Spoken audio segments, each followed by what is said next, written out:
So அந்த கொஷின்ஸை உங்கள்கிட்ட share பண்ண போகிறேன். ஸோ இதை வந்து பார்க்கலாம், சரிங்களா? சரி, டவுட்ஸ் இருந்துச்சுன்னா கீழே கமெண்ட்ஸில் கொடுக்கலாம், கண்டிப்பாக நான் உங்களுக்கு கொடுக்குறேன். ஓகேவா? ஓகே, நான் ஜென்ரலுக்கு எல்லாத்தையும் ஷேர் பண்ணிடுறேன், பார்த்துக்கோங்க. ஸோ ஜனவரி கரண்ட் அஃபேர்ஸ் வந்து நான் எப்படி ப்ரிப்பேர் பண்ணுறேன்றதையும் சொல்லிடுறேன்.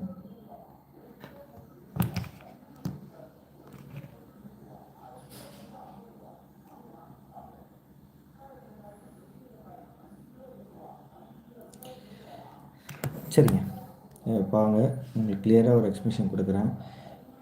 ஓகே, இப்போ இந்த கரண்ட் அஃபேர்ஸ் வந்து ரொம்ப ரொம்ப இம்பார்ட்டன்ட் பார்ட் இந்த எக்ஸாம் பொறுத்த வரைக்கும். அண்டு இது நான் 2 கேட்டகரியாக பிரிச்சிருக்கேன். எப்படின்னா, உங்களுக்கு கரண்ட் அஃபேர்ஸ் வந்து direct current affairs and syllabus based. பார்த்தீங்கன்னா தெரியும், இப்போ வந்து பார்த்தீங்கன்னா ஜனவரி மந்த்லேருந்து எல்லாமே இங்கே இருக்கும், நான் வரையும் கொடுத்துருக்கேன். ஓகேங்களா?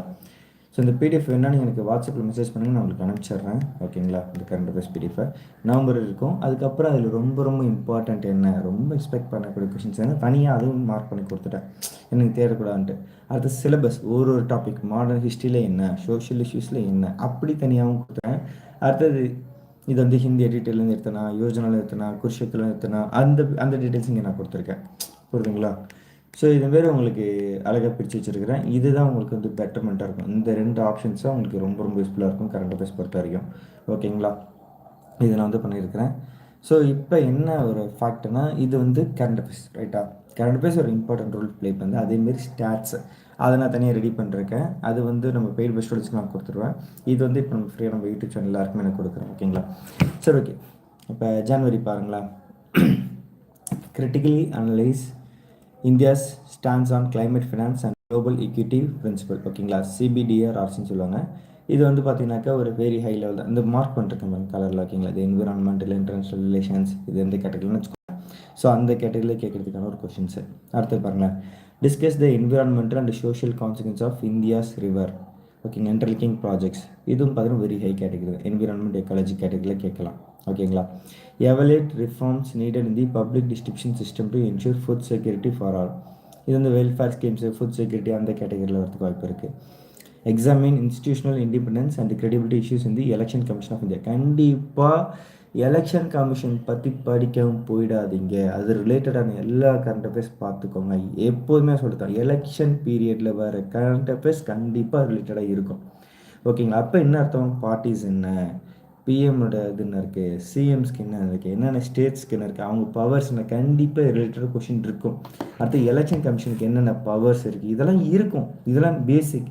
இந்த ஐடியாலஜி இல்லாமல் நீங்கள் இப்போ எழுதாதீங்கன்ற, கண்டிப்பாக ரிலேட்டடாக ஏதாச்சும் ஒரு கொஸ்டின் வந்துடும். வரல ஓகே, பட் வந்துருச்சுன்னா நீங்கள் அதை பற்றி நீங்கள் ரொம்ப தெளிவாக போகணும். கான்ஸ்டியூஷன் பாடிஸில் அதை பற்றி தெளிவாக இருக்கு நீங்கள். ஓகேங்களா? Evaluate the need for federal balance in India's delimitation and population based seat allocation. சரிங்களா? இது வந்து ஃபெடரலிசம், ரெப்ரசன்டேட்டிவ் அது கேட்டகரியில் இருக்கும். சரிங்களா? அடுத்து critically discuss judicial transparency and accountability in the collegium system. இது ஜுடிஷியல் ரிஃபார்ம்ஸ் பற்றி. ஓகேங்களா? Analyse how climate commitments align with India's development priorities. இது என்விரான்மெண்ட் எக்காலஜியில் அந்த லிங்கேஜில் இருக்கும். சரிங்களா? அது ரிலேட்டடான topic. Discuss how data technology and governance reforms can reinforce democratic accountability. இது கவர்னன்ஸ் கவர்னன்ஸ் டாபிக் பேஸ் பண்ணுது. ஓகேங்களா? அடுத்தது பாருங்களா, critically analyse the challenges of federalism in fiscal policy and cooperative governance. இது ஃபெடரலிசம் ஃபினான்ஸ் கமிஷன் இது ரிலேட்டடானது. சரிங்களா? அடுத்து பாருங்கள், discuss India's Indo Pacific strategy in balancing security, trade and diplomacy. ஓகேவா? இது வந்து இன்டர்நேஷனல் ரிலேஷன்ஸ் ரிலேட்டட் தான். இது வந்து எல்லாம் வெரி ஹை கேட்டகரியில் நான் கொடுத்துருக்கேன். அடுத்து ஹை கேட்டகரி பாருங்கள், examine how the platform publisher conflict affects India's digital sovereignty and media ethics. அடுத்தது பாருங்க, analyze India's Data Protection Act 2023 and its balance between privacy and innovation. ஓகேங்களா? இப்போ சில கொஷின் நான் ஏன் அந்த மந்த்தில் எடுத்துருக்கேன்னா, அது ரிலேட்டடான டாபிக் எச்சம் வந்திருக்கும். ஸோ அதனால் இந்த மந்தில் அது கேட்கறதுக்கான வாய்ப்பு இருக்குது, இந்த கொஷின் வரதுக்கான வாய்ப்பு இருக்குது அப்படின்னு தான் ஆட் பண்ணிருக்கேன். Analyse India's approach to AI in defence with reference to ethics and strategic autonomy. இப்போ பாருங்க, அடுத்தது evaluate the impact of demographic changes on India's youth leadership and employment. இன்னொன்று விஷயம் சொல்லிடுறேன். ஸோ எம்ப்ளாய்மெண்ட், அன்எம்ப்ளாய்மெண்ட் இது ரிலேட்டடான கொஷின்ஸ் கண்டிப்பாக இருக்கும். உமன் எம்பவர்மெண்ட் பற்றி படிக்காமல் போயிடாதீங்க, கண்டிப்பாக இருக்கும் ஒரு கொஸ்டின், ஏதாச்சும் ஒன்று கேட்டுருவாங்க. ஒன்று ஹிஸ்டாரிக்கலாக கேட்டுருவாங்க. அப்போ உமன் எம்பவர்மெண்ட்ஸ் என்ன மாரி நீங்கள் பார்த்தீங்க, என்ன புரிஞ்சுக்கிட்டீங்க கேட்பாங்க. இல்லை இப்போ கரண்ட்டாக என்ன நடந்துகிட்ருக்கோ அதில் உமன் எம்பவர்மெண்ட் என்ன இருக்குது, என்ன ஸ்கீம்ஸ் வச்ச புதுசு வந்திருக்கா. அப்போ இதெல்லாம் வந்து ஸ்டாண்டர்ட் கொஷின்ஸு. அதாவது நீங்கள் ஸ்டாட்டிக்காக பார்த்தாலும் சரி, கரண்ட் அஃபேர்ஸாக பார்த்தாலும் இது ரிலேட்டடாக கொஷின் இருக்கும். புரியுதுங்களா? Examine India's role in promoting multilateralism and amid shifting global power equations. ஓகேங்களா? Discuss the importance of ethics and science in preventing crowd disasters in India. Ethics ரிலேட்டடான டாபிக்ஸ் நான் நிறைய கொடுத்துருக்குறேன். ஸோ தயவு செஞ்சு அதெல்லாம் விட்டுறாதீங்க, ரொம்ப ரொம்ப ஈஸியாக இருக்கும். லாஸ்ட் இயருக்கு நான் எத்திக்ஸ்க்கு தனியாக ஒரு இம்பார்ட்டன்ட் கொஸ்டின் போட்டிருந்தேன். அதுலேயும் நிறைய கொஸ்டின் இருந்துச்சு. ஓகே, எல்லா கொஸ்டின் எத்திக்ஸ் அட்டன் பண்ணுற மாதிரி இருந்துச்சு. இந்த தடவை அதுவும் படிச்சுக்கோங்க, இதுவும் படிச்சுக்கோங்க. ஓகேவா?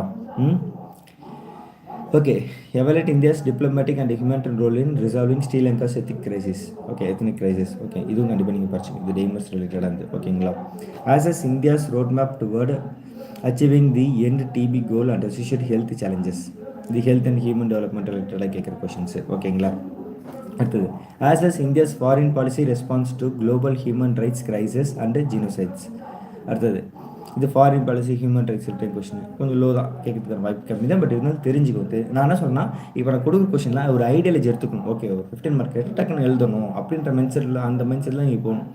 Evaluate India's contribution to cross border insolvency reform and it's impact on the economy. சரிங்களா? இதுமாரி ஒரு மந்த்துக்கு நான் கொடுத்துருக்குறேன். ஓகேங்களா? இது ஒரு பக்கம் இருக்கட்டும். ஓகேங்களா? இந்த பிடிஎஃப் கொடுங்க, நீங்கள் ஜஸ்ட்டு பார்த்துக்கோங்க. பட் நான் இப்போ சப்ஜெக்ட் ஓரியன்டாக டேரெக்டாக வந்துடுறேன். கரண்ட் அஃபேர்ஸ் அதில் இன்னும் உங்களுக்கு ஈஸியாக இருக்கும். ஏன் நான் அதை எடுத்திருக்கேன்றதுக்கு ஒரு கிளாரிட்டி கொடுத்துட்றேன். ஓகே, இப்போ வந்து வெரி ஹை டாபிக் சொல்லிட்டு இங்கே தனியாக கொடுத்துட்டு அட்லீஸ்ட் அதையாச்சும் ஃபஸ்ட்டு போயிடுங்க. ஓகேங்களா? இப்போ மாடர்ன் ஹிஸ்ட்ரின்னு எடுத்துக்கோங்களேன். ஹெச்இனாக்க ஹிந்து எடிட்டோரியல், கேனாக்க குருஷித்ரா, ஒய்னா யோஜனா. ஸோ நான் அதுலேருந்து எடுத்திருக்கேன்னு போட்டிருக்கேன். அடுத்தது A25னா ஏப்ரல் 25, எம்ஒய்னாக்கா மே 25. புரியுதுங்களா? ஸோ அதுமாதிரி O25னா அக்டோபர் மந்த்து, அக்டோபர் 25, என்னாக்கா நவம்பர் அப்படின்ற மாதிரி நான் இங்கே மென்ஷன் பண்ணிருக்கேன்.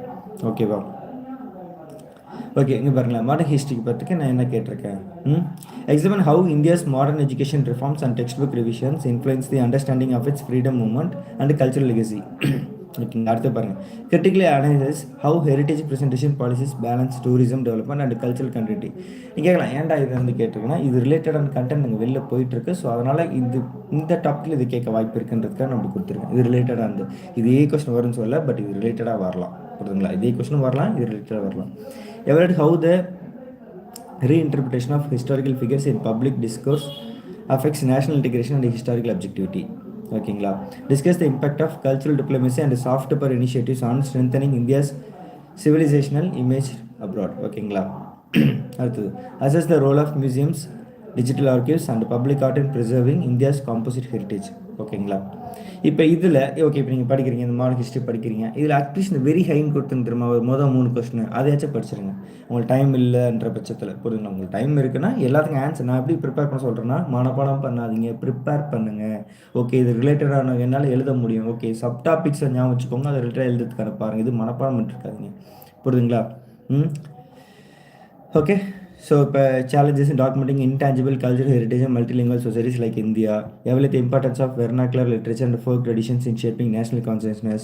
ஓகே, இது வந்து ஒரு கரண்ட் அஃபேர்ஸ் ரிலேட்டடான ஒரு மாடர்ன் ஹிஸ்ட்ரி. புரியுதுங்களா? Highlight government initiate launch 2025 cultural conservation and awareness. So இதெல்லாம் நீங்கள் தெரிஞ்சுக்கணும். இப்படி கேட்டாங்கன்னா நீங்கள் எழுதணும். புரியுதுங்களா? ஸோ நீங்கள் அவாய்ட் பண்ணிட்டு போயிடக்கூடாது. அடுத்தது, சோஷியல் இஷ்யூஸில் பாருங்களேன்.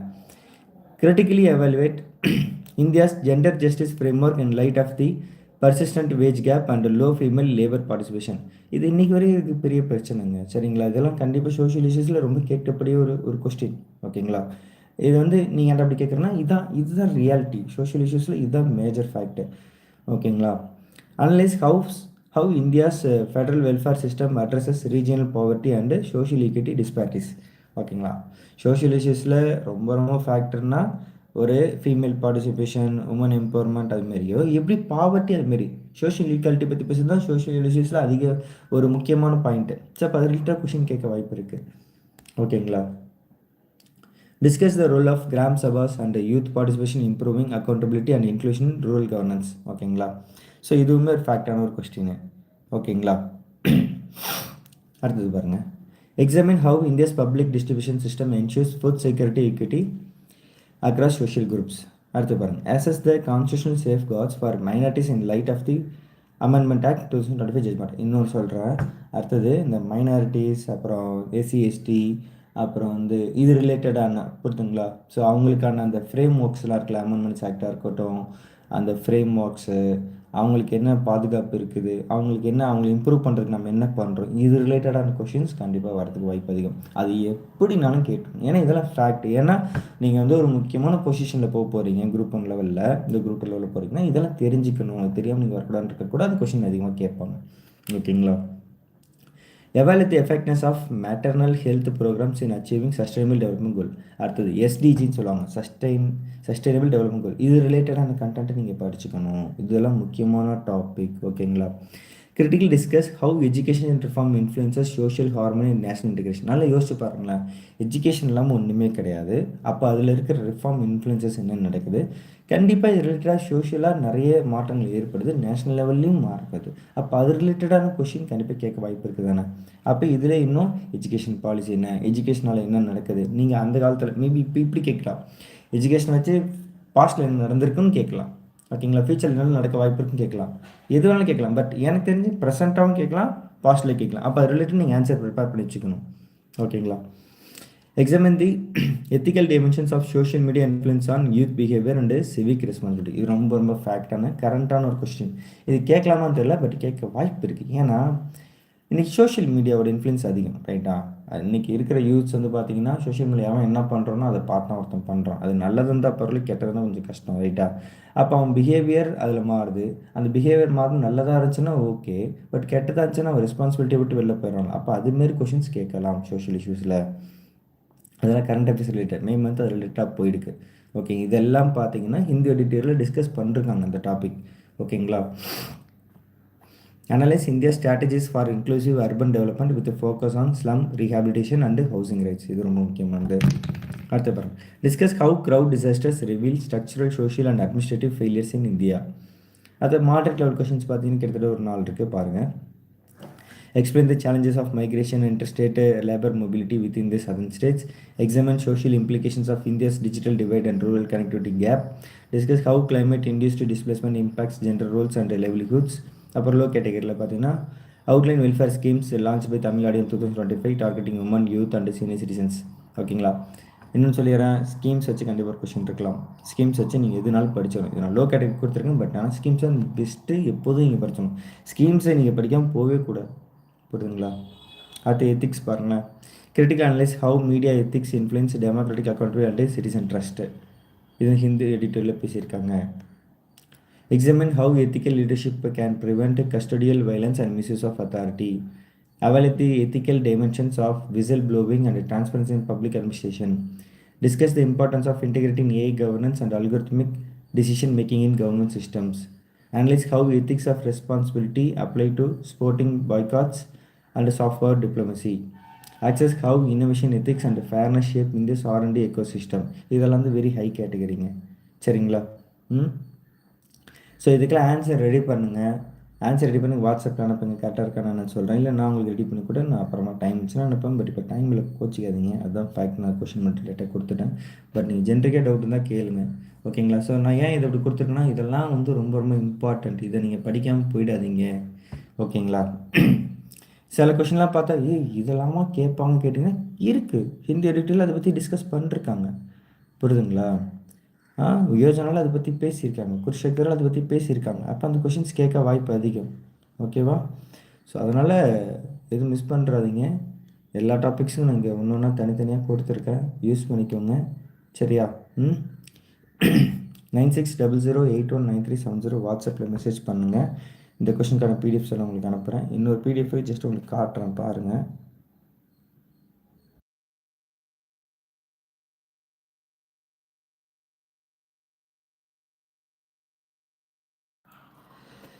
இது வந்து பார்த்திங்கன்னா நான் வந்து ஒரு 15 இயர்ஸ் ட்ரெண்ட், குரூப் 1 2 மெயின்ஸு, அப்புறம் சமச்சீர் புக்ஸு, அப்புறம் என்சர் ஹிஸ்ட்ரியில் என்சர் லெவலில், ஓகேங்களா. அடுத்தது யூபிசியில் ஓவர்லாப் ஆகிற டாபிக்ஸு, அப்புறம் கரண்ட் ட்ரெண்ட்ஸு 2020-2024 பேப்பர்ஸ் வந்து அதுமாரி வச்சு நம்ம டாபிக்ஸ் பேஸ் பண்ணி பிரிச்சிருக்கேன். இது வந்து பார்த்திங்கன்னா கரண்ட் அஃபேர்ஸே இருக்காது.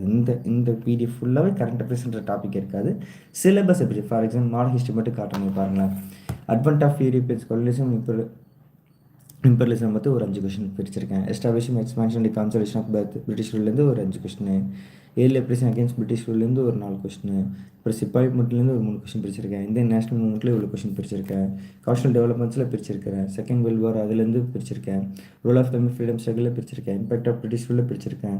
நேஷனல் ரிலேஷன்ஸ் வச்சு பிரிச்சிருக்கேன். எமர்ஜென்சி இதை பிரிச்சிருக்கேன். இந்தியா சின்ஸ் இண்டிபெண்டன்ஸ் இதை பிரிச்சிருக்கேன். அப்புறம் salient features of Indian culture. இதுமாதிரி பிரிச்சுட்டு ஒரு 66 கொஸ்டின் மாடல் ஹிஸ்ட்ரி வருதா, அதுக்கப்புறம் அதில் ஒரு டாபிக், அதாவது ஒரு டாப் 30 கொஸ்டின்ஸ் என்ன அப்படின்றதும் பிரிச்சு இங்கே கொடுத்துருக்கேன். இது வந்து நம்ம பெய்டு ஸ்டூடெண்ட்ஸ்க்கு மட்டும்தான் கொடுக்குறோம், வேறு எதுவும் இல்லை. பட் கரண்ட் அஃபேர்ஸ் நம்ம எல்லாருக்கும் கொடுத்துருவோம். இது ஏன்னா லாஸ்ட் மினிட் விஷயத்துக்காக நம்ம இந்த மாதிரி நான் கொடுத்துருக்கேன், வேறு ஒன்றும் இல்லை. சரிங்களா? பட் இப்போ வந்து பார்த்தீங்கன்னா கிட்டத்தட்ட ஒரு 1000 கொஸ்டின்ஸ் இருக்குன்னு வச்சுக்கோங்களேன். டோட்டலாக ஒரு சிலபஸ் கவர் பண்ணி எல்லாமே 15 மார்க்ஸாக 10 மார்க்ஸ் அவ்வளோ அழகாக கவர் பண்ணி கொடுத்து 1000 கொஸ்டின்ஸ் இருக்குன்னா இதில் கிட்டத்தட்ட ஒரு 600 கொஸ்டின்ஸ் ஆச்சும் இருக்கும். பட் இது இல்லாமல் நீங்கள் போகிறது கொஞ்சம் தப்பு. அந்த 600 நீங்கள் பிரிச்சிங்கன்னா ஒரு 9, நல்லா யோசிச்சுக்கோங்களேன். இப்போ எப்படி சொல்கிறது, இப்போ உங்களுக்கு ஒரு மேஜராக ஒரு 9 சப்ஜெக்ட் இருக்குன்னா 9ல் ஒரு 30 கொஸ்டின் அப்படி பார்த்தா கூட நான் வந்து எத்திக்ஸில் 15 தான் படிக்கணுன்ற மாதிரி சொல்லியிருக்கேன். அடுத்து 255 கொஸ்டின்ஸ் வச்சு ஃபஸ்ட்டு போகணுன்ற மாதிரி தான் சொல்லியிருக்கேன் இதில். ஓகேங்களா? ஸோ ஆனால் நீங்கள் எக்ஸாம் பாஸ் ஆகணும், நல்ல ரேங்க் எடுக்கணும் அப்படின்னா, நல்ல ஒரு போஸ்டிங் வாங்கினா தயவு செஞ்சு எல்லாத்தையும் படிச்சிருங்க. புரியுதுங்களா? சோஷியல் இஷ்யூஸ்க்கு இப்படி கொடுத்துருக்கேன். இந்த பிடிஎஃப் வேணுனாக்கா நீங்கள் கோர்ஸ் ஜாயின் பண்ணிருக்கணும். ஒன்றும் இல்லை, நீங்கள் ஆப்பில் போய் ஜாயின் பண்ணிக்கலாம். நீங்கள் அதில் பார்த்துக்கலாம். ஓகேங்களா? இந்த கொஷின்ஸ் யூஸ் பண்ணிச்சுலாம் கீழே கமெண்ட்டில் கொடுங்க, நான் உங்களுக்கு சொல்கிறேன். ஓகேவா? பை ஃபேமிலிக்கு அது பெஸ்ட். அதேமாரி ஒரு விஷயம் சொல்கிறேன். அடுத்த வருஷம் குரூப் 1 ப்ரிலிம்ஸ்க்கு என்கிட்ட ஒருத்தர் கேட்டார், ப்ரோ எனக்கு கொஷின் பேங்க் மாதிரி ரெடி பண்ணுங்கள், 1 மார்க் டைப்பாக ரெடி பண்ணுங்கள், ஒரு 160 கொஷின்ஸ் அடிக்கணும், ஒரு 145 கொஷின்ஸ் அடிக்கிற கொஷின் பேங்க்காக ரெடி பண்ணி கொஷின் நம்ம ரெடி பண்ணுறோமோ பேங்க்காக ரெடி பண்ணுங்கன்னாங்க. நான் பிளான் பண்ணுறேன் கண்டிப்பாக. ஓகேவா? அதேமாதிரி உங்கள் ஃபேமிலி யாராச்சும் 12th 10th 11th படிக்கிறாங்கன்னா உங்களுக்கு இம்பார்ட்டன்ட் கொஷின்ஸ் ரெடி பண்ணிருக்கேன், ஃபெயிலி பப்ளிக் ரெடி பண்ணிருக்கேன். அதுவும் நீங்கள் வந்து என்கிட்ட வாட்ஸ்அப் மெசேஜ் பண்ணி வைக்கலாம். மேக்ஸ் பேஸ் கெமிஸ்ட்ரி கண்டிப்பாக 100க்கு 95 அபோவ் எடுக்கலாம். ஓகேங்களா? ஸோ அதுவும் வச்சுருக்கேன். உங்கள் ஃபேமிலி சர்க்கிளில் ஷேர் பண்ணுங்கள். கடலூர் டியூஷன் சென்டர் வச்சுருக்கோம். ஓகேவா? இன்ட்ரெஸ்டிங் ஷேர் பண்ணுங்கள். ஓகேவா? பை ஃபேமிலிக்கு பெஸ்ட்.